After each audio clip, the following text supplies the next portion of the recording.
Thank you, Mr. Speaker. This has been a long and difficult debate. As my colleague from Philadelphia indicated, it's very emotional, very sensitive to each person as an individual, wherever they come from in their station of life. But, Mr. Speaker, we have to have these debates when it comes to public policy, even those ones that are uncomfortable.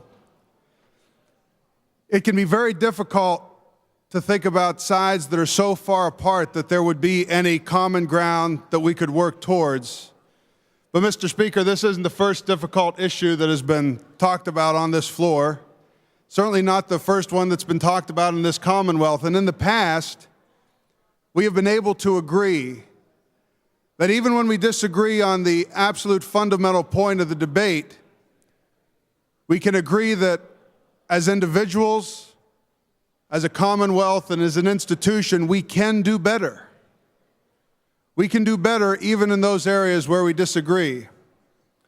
Some of the areas were just mentioned. We can continue to debate on the death penalty and what that means to each person as an individual, but even over the years, as we've shared fundamental disagreements about that issue, we have come to an agreement that as we move forward as a society, there are certain things that are no longer acceptable on that specific issue. There are no more public hangings. There are no more firing squads. We know that we move forward even on that sensitive issue.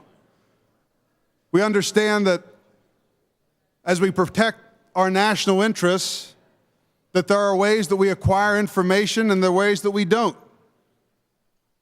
And those ways have evolved over time as we as a society have decided that we can do better.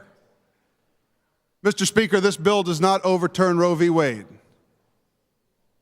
But this is an acknowledgement that on this sensitive issue, we can do better.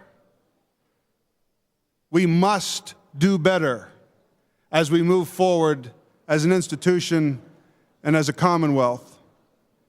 And I believe that with the passage of SB 3, we will do better. Thank you, Mr. Speaker.